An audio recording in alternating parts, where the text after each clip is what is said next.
Can you love again after your heart has been broken? You say you want love again, but then somebody good comes along and you are suspicious. He calls when he says he's going to call. And instead of simply enjoying that, you're thinking, what's this angle? He communicates, he checks in, he asks, what do you need? And somehow that question makes you uncomfortable because you are used to being the woman who doesn't need anything. Then your girlfriend says, girl, he seems like a good man. And you say, I don't know, something is off. But what if nothing is off? What if consistency simply feels unfamiliar because you've spent years adapting to inconsistency? And here's the harder question. Are you protecting your peace or is fear making relationship decisions for you now? Because after heartbreak, the biggest question may not be, can I trust another man? It may be, can I trust myself not to abandon myself again? Woman to woman, let's talk. Welcome to Woman, where nothing is off limits. This is where we have the conversations women were often taught to keep quiet about. Marriages, our bodies, our faith, our children, our disappointments, our healing, our identity, and the woman we are still becoming. So get your tea or whatever you like to take. Get comfortable because today we need to talk about what happens after somebody breaks your heart. Not only how you survived it, but what happens when life eventually asks, are you willing to love again? And Modupe, welcome to Woman. You may not be afraid of love. You may be afraid of what happened the last time you called something love. That's different. Because maybe you still want companionship. You still want somebody to ask, did you get home? You want somebody to travel with, laugh with, have dinner with. Somebody who knows how you take your tea without asking. You want intimacy. You want partnership. Maybe you want marriage again. But here's the part we don't always say out loud. You don't want to be a fool again. You don't want your friends looking at you 6 months later saying, we tried to tell you. You don't want your children watching you get hurt again. You don't want to explain another heartbreak to your mother. And you definitely don't want to sit alone one night asking yourself, how did I miss this again? So after the last heartbreak, you made yourself a promise. Never again. Never again will somebody have that much access to me. Never again will I ignore what I see. Never again will I need somebody like that. And initially, that promise can feel powerful. It can feel like healing. It can feel like I finally learned my lesson. But eventually, we have to ask, did I develop discernment or did I build a wall? Because those aren't the same thing. A boundary says, you don't get unlimited access to me. A wall says, nobody gets access to me.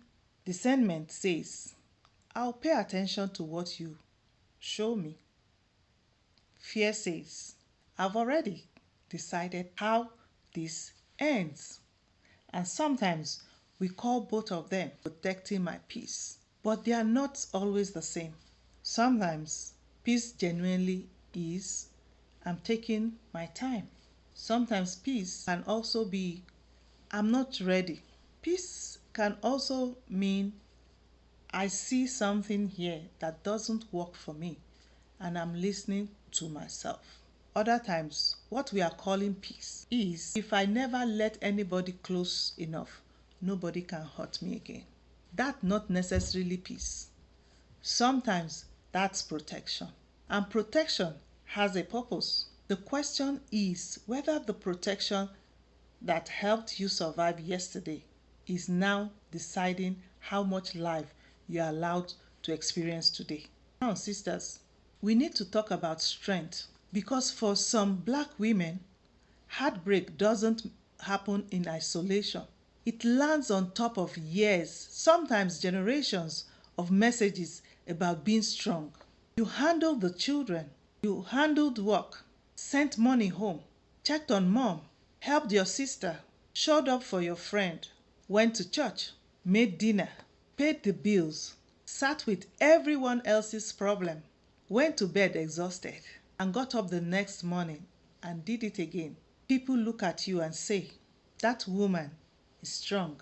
And they mean it as a compliment. And strength, it's something to honor.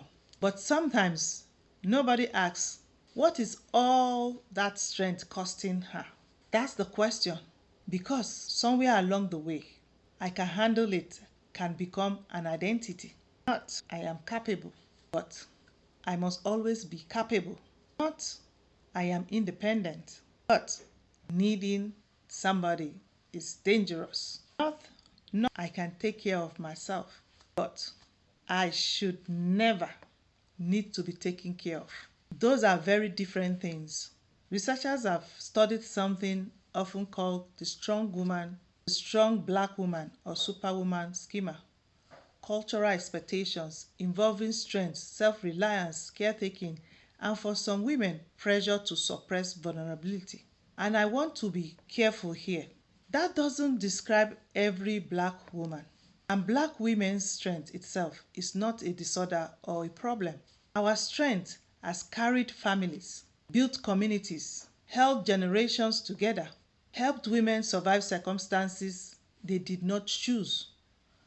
But strength can become expensive when it stops being something you have and becomes something you are never allowed to put down. Now imagine bringing that woman into a new relationship. A man says, let me help you. You say, no, I'm good. He says, I'll take care of the dinner. No, don't worry about it. He says, I'll handle this one. I've got it. Then one day he asks, what do you need? And suddenly, silence. You don't know what to say. Isn't that interesting? Ask what your children need, you know. Ask what your mother needs, you know. Ask what your friends need, you know. Ask what your husband needed. You may have known before he even opened his mouth. You hear something in your sister's voice and immediately know something is wrong. You can walk into the house and know everybody's mood before anybody says a word.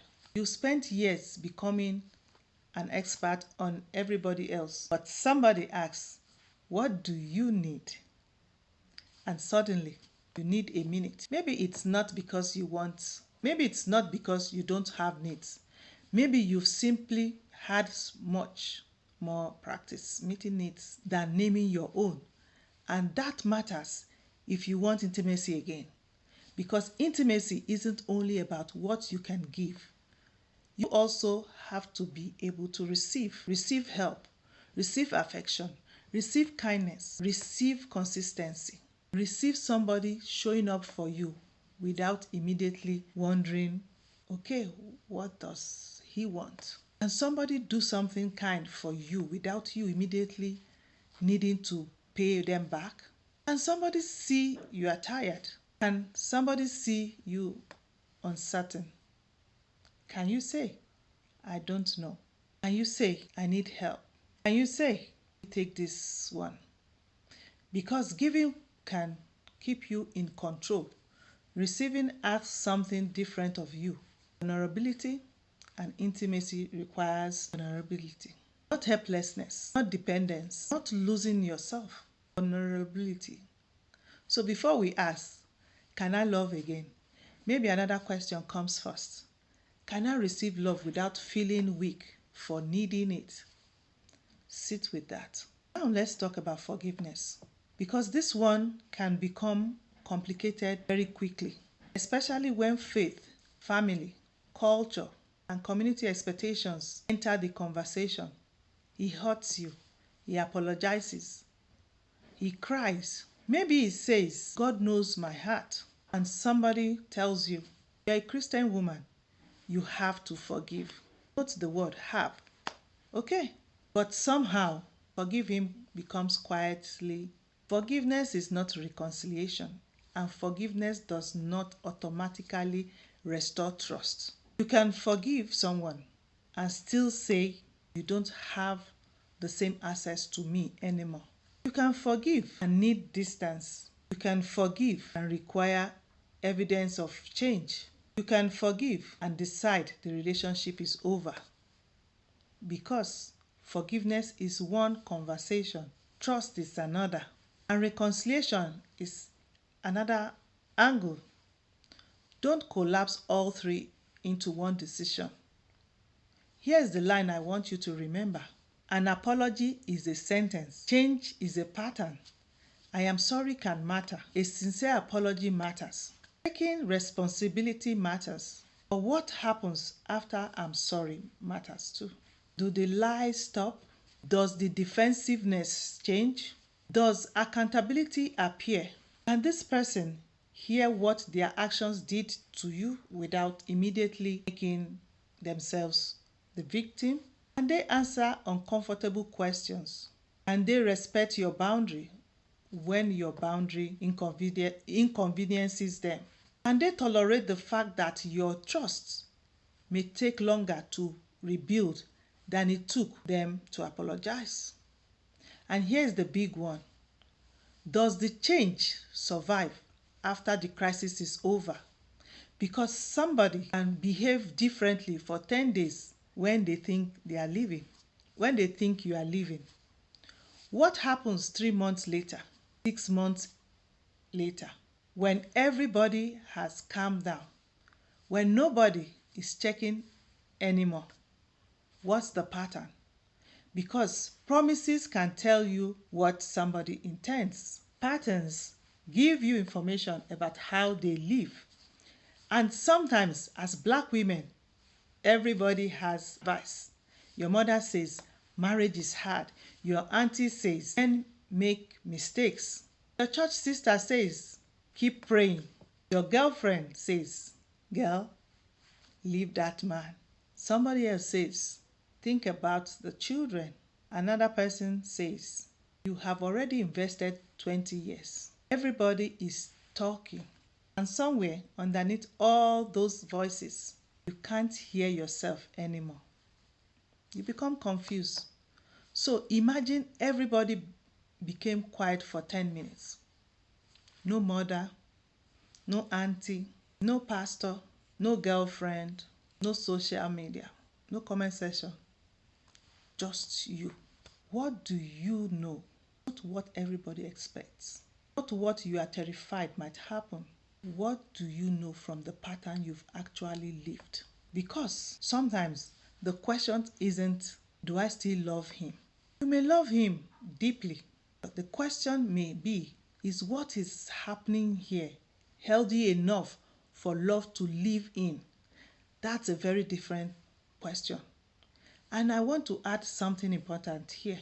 If what you are dealing with involves abuse, coercion, threats, manipulation, or concerns about your safety, please don't try to navigate it through a YouTube video alone.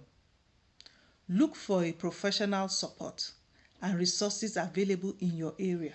Reach out to a qualified therapist or counselor in the same way you would seek, appropriate medical care when something is happening with your physical health. Your emotional and psychological well-being deserves appropriate care too.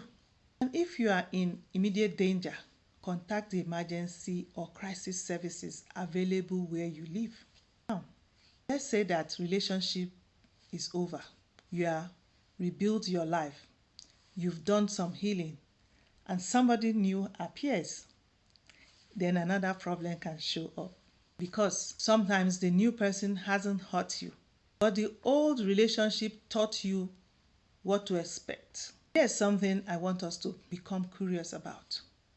What happens when consistency doesn't immediately feel exciting? You finally meet somebody who is consistent. He doesn't disappear. He communicates He calls when he says he will call. You know where you stand. No 3-day silence. No disappearing all weekend and returning Monday morning with, "Hey stranger, excuse me, I'm the stranger now." No.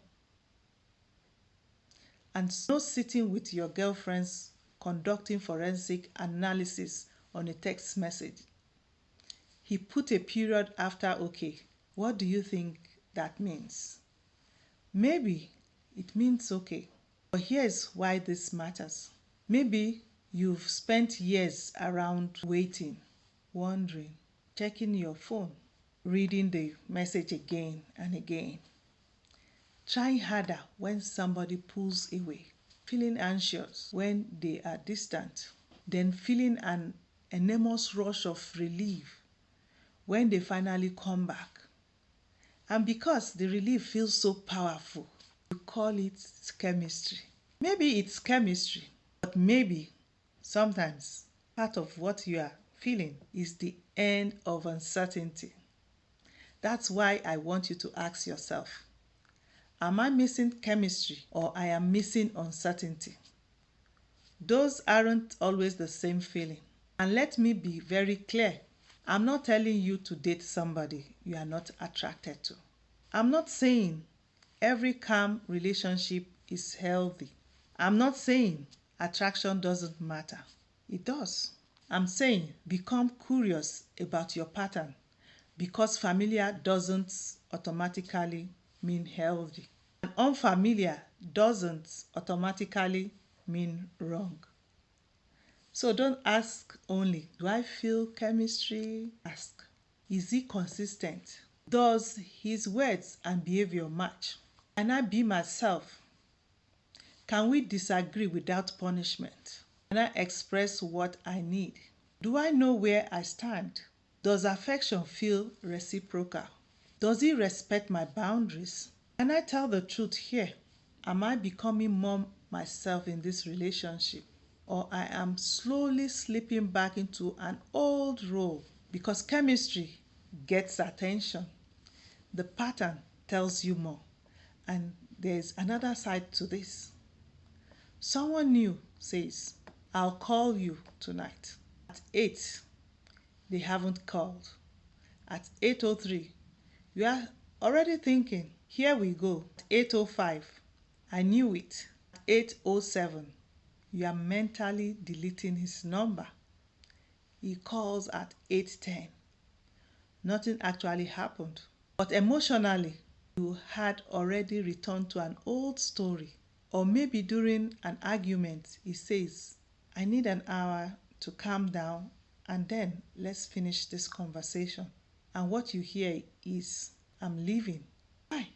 Maybe because somebody before him used silence as punishment. Maybe somebody before him disappeared. Maybe distance used to mean rejection. Past experiences can shape what you expect in new relationships, and that's understandable. But a new person shouldn't automatically have to stand trial for somebody else's case. And more importantly, you deserve the freedom to discover what's actually happening now. And now we've reached what may be the deepest part of this conversation. After betrayal, you may think, "I don't trust men anymore." But sometimes underneath that is something even harder. "I don't trust me anymore. How did I miss it? Why did I believe him?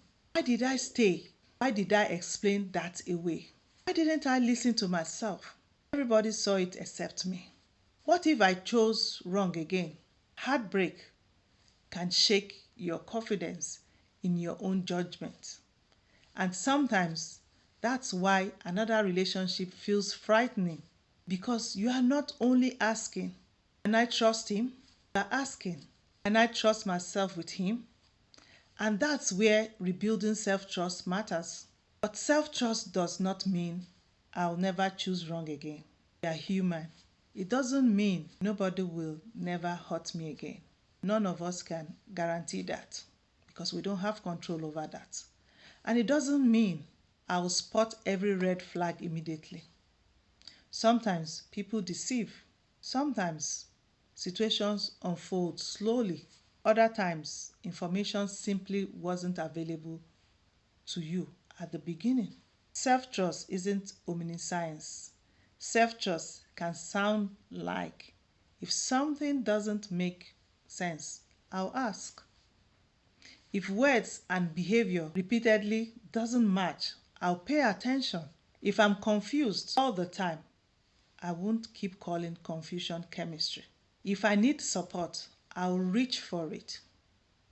If I'm uncomfortable, I'll become curious instead of immediately taking myself out of what I feel.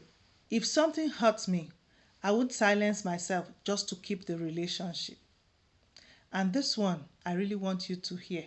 I will not abandon myself because I'm afraid somebody else might leave.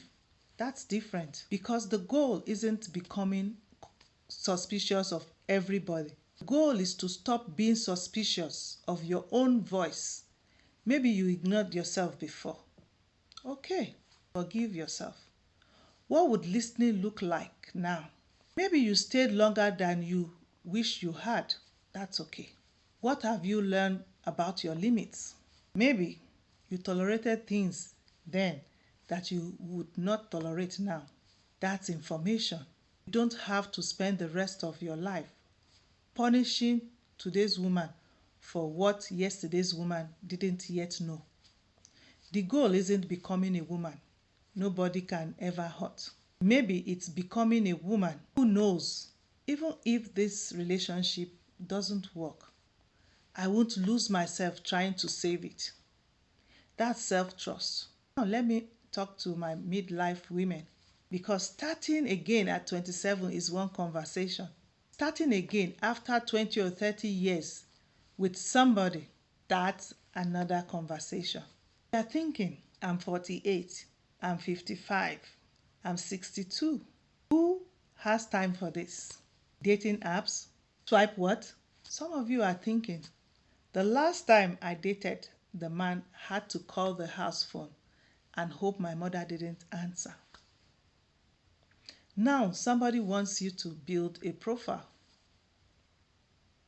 Choose 6 photographs. Write a bio. Swipe left. Swipe right. And you are thinking, Lord, I just wanted companionship. But underneath the humor can be real grief. Because starting again in midlife may mean grieving time. You may not only be grieving a relationship, you may be grieving the future attached to it. Maybe you thought you already knew who you'd grow old with. Maybe you pictured retirement together. Travel, grandchildren, Sunday mornings, family holidays. Maybe you thought this part of my life is settled. And suddenly it isn't. So when somebody casually says, just get back out there, you may think you have no idea what out there feels like after 25 years. And maybe your friends are married, your children have opinions, your family has opinions.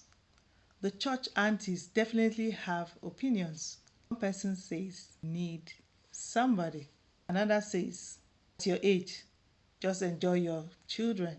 As though wanting companionship has an expiration date. It doesn't. But here's what I don't want for you. Don't put your life in a waiting room until another relationship arrives. Your life is happening now. Travel if you want to travel. Laugh. Build friendships. Learn something. Rest. Create. Dance. Serve. Go to dinner. Take yourself somewhere beautiful. Date if you want to date. Don't date if you are not ready. The dating can start with yourself. But don't make another relationship the certificate proving you healed. Being chosen again is not proof that you recovered. And being single is not proof that you failed. A relationship can enrich your life.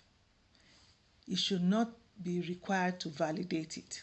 Because if you believe another relationship or another person must choose you, if you believe another person must choose you before your life can begin again, you may become willing to accept almost anything just to avoid being alone. And that's not the kind of love we are talking about building. We started today asking, can you love again after heartbreak? But I think we've arrived at a better question. Can you love again without leaving yourself behind? Because I don't only care whether another relationship comes. I want to know, will your voice still be there? Will your friendships still be there? Will your dreams still be there? Will your preferences still matter? Will you still know what you like? Will you still know what you need? Will you be able to say, that hurt me? Will you be able to say, I need help? Will you be able to say, I disagree? Will you be able to say, no, without writing a 6-paragraph explanation?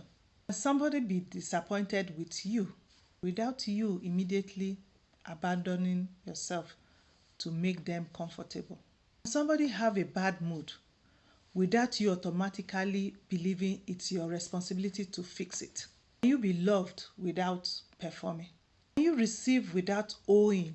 Can you compromise without disappearing? Can you love deeply without losing access to yourself?